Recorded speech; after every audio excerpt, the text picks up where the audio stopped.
Okay, so my la there we go. My last video of the Rubik's Cube solve, I was using the regular Rubik's Cube, which is really slow, and I learned sort of a different method to do it a little bit faster. Again, that was just kind of a video to show I know how to solve it because I got it for Christmas, so I was really jazzed. So I don't really talk in a lot of my videos, but this one's different, I guess. So, Rubik's Speed Cube imported from China, thanks to my friend Troy, who forgave me this for my birthday. So, it's very loose and everything, so it spins fast or whatever. If you want to look it up, you can. Okay, so here we go. Okay.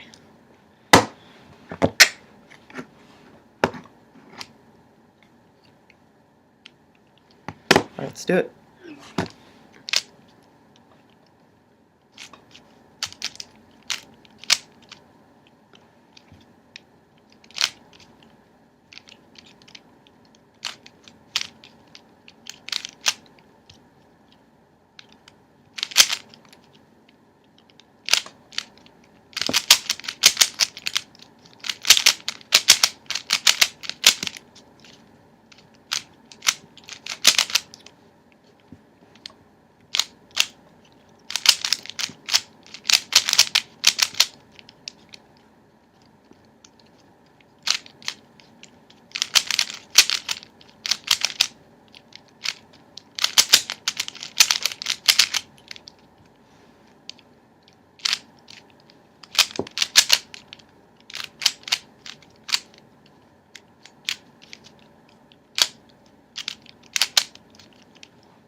That took longer than expected. I kind of had a brain fart there, but bam, done.